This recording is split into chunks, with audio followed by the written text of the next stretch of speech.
بسم اللہ الرحمن الرحیم الحمد للہ والصلاة علی اہلہا اما بعد۔ کل آپ کو وہ حدیث سنائی تھی کہ حضرت نبی پاک صلی اللہ تعالیٰ علیہ وسلم نے یہ فرمایا تھا کہ میری امت میں ایک فرقہ نجات پائے گا اور وہ جنت میں جائے گا۔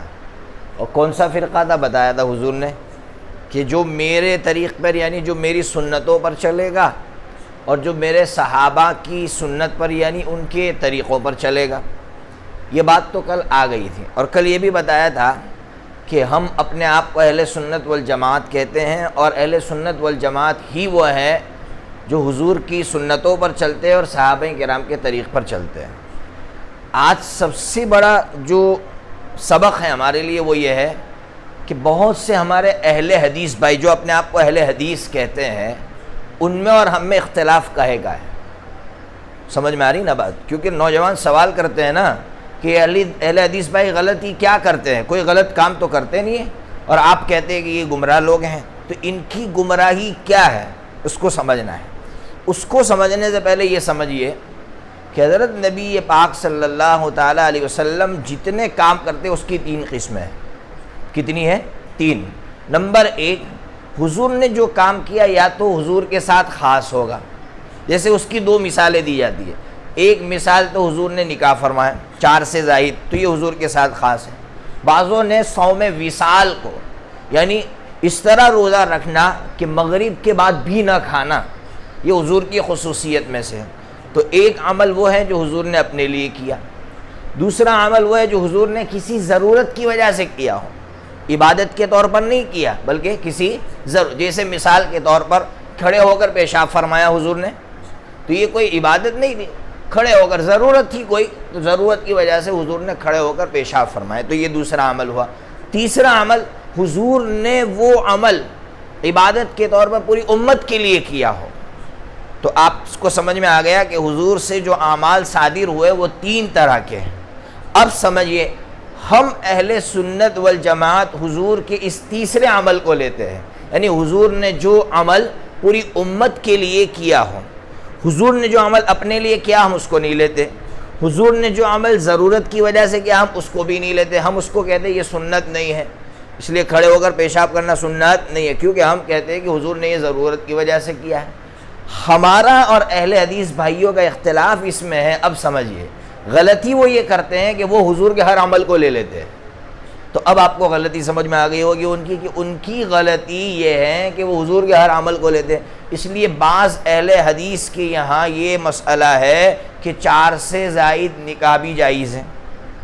آپ سمجھ رہے ہیں، یہ غلطی ان سے ہوئی۔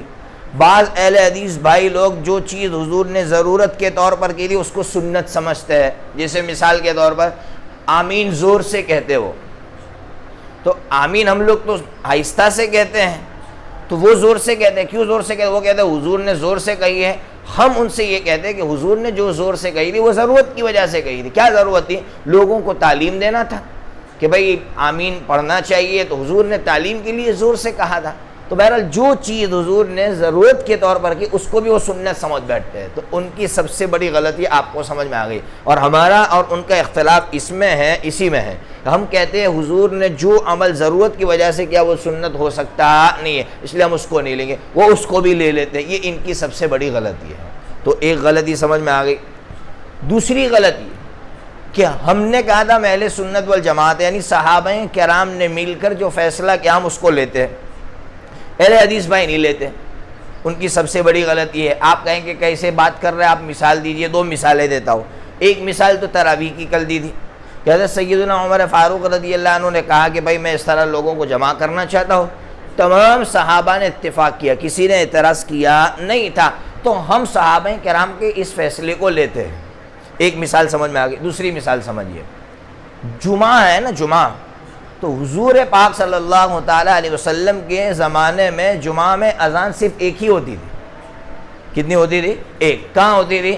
جب منبر پر آپ تشریف فرما ہوتے خطبہ دینے کے لیے تو اس وقت ایک اذان ہوتی ہے، لیکن ہمارے یہاں کیسے ہوتی ہے؟ امام کے بالکل بغل میں ہوتی ہے؟ نہیں، اس زمانے میں مسجد کے دروازے پر ہوتی تھی، لیکن اذان ہوتی تھی کتنی؟ ایک۔ جب سیدنا عثمان غنی رضی اللہ تعالیٰ عنہ کی خلافت کا دور تھا اور اسلام پھیلا مسلمانوں کی تعداد بڑھ گئی تو حضرت عثمان رضی اللہ عنہ کے دماغ میں یہ بات آئی کہ اگر ایک ہی اذان رہے گی تو لوگ اتنی بڑی تعداد میں جب آئیں گے تو خطبہ چھوٹ جائے گا. پہلے کم لوگ تھے تو جلدی آ جاتے تھے، کنٹرول آسان تھا قابو میں کرنا، اب مشکل ہے تو اب کیا کیا جائے. تو حضرت عثمان رضی اللہ عنہ کے دماغ میں یہ بات آئی ایک اذان کا اضافہ کیا جائے. جو ہمارے یہاں پہلی اذان مائک پر ہوتی ہے اس اذان کا اضافہ حضرت عثمان رضی اللہ تعالیٰ عنہ نے کیا. اب سارے صحابہ کے سامنے جب یہ بات رکھی سارے صحابہ نے قبول کر لیا کہ ٹھیک ہے ہمیں منظور ہے. تو اس کو کہتے ہیں اجماع صحابہ. ہم اس اذان کو لیتے ہیں، ہم صحابہ کرام کے اس فیصلے کو قبول کرتے ہیں. لیکن اہل حدیث بھائی اس کو بدعت کہتے ہیں. یہ ان کی گمراہی ہے کہ حضور نے کہا تھا کہ میرے طریق کو بھی لینا اور میرے صحابہ مل کر جو فیصلہ کریں گے وہ غلط فیصلہ کر سکتے ہیں نہیں، اس لیے ان کے فیصلوں کو بھی لینا. لیکن اہل حدیث بھائی اس کو بدعت کہہ رہے ہیں. اب آپ سوچئے صحابہ کرام جو کام کریں گے وہ بدعت ہو سکتا ہے لیکن وہ بدعت مان رہا ہے. یہ ان کی سب سے بڑی غلطی ہے. تو بہرحال پورے سبق کا خلاصہ یہ ہوا کہ ہم میں اور اہل حدیث بھائیوں میں دو چیزوں میں اختلاف ہے. ایک تو اس میں ہے کہ حضور کے ہر عمل کو لیتے ہیں وہ لوگ، ہم حضور کے ہر عمل کو لیتے نہیں بلکہ صرف اسی عمل کو لیتے ہیں جو حضور نے سب کے لیے کیا. اب ایک بات درمیان میں سمجھیے، آپ کی دماغ میں یہ سوال آئے گا کہ ہم کو کیسے پتہ چلے گا کہ حضور نے یہ عمل سب کے لیے کیا ہے یا حضور نے ضرورت کی وجہ سے کیا یا اپنے لیے کیا. ایک سوال ہے نا، آسان سا جواب ہے. صحابہ کرام کی جماعت اگر حضور کے اس عمل کو لے لیتی ہے تو سمجھ جانے گا کہ سب کے لیے کیا ہے. اس کو مثال سے سمجھیے، آپ کو تعجب ہوگا 15ویں شعبان کو لوگ قبرستان جانے کو سنت سمجھتے ہیں نا. کیوں؟ تو بولتے حضور گئے تھے، ایسا ہی کہتے ہیں نا. اب ہمیں یہ سمجھنا ہے کہ حضور جو قبرستان گئے تھے یہ ضرورت کی وجہ سے گئے تھے یا سب کے لیے حضور عمل چھوڑ کر گئے ہیں. تو ہمیں کہاں دیکھنا ہوگا بھائی؟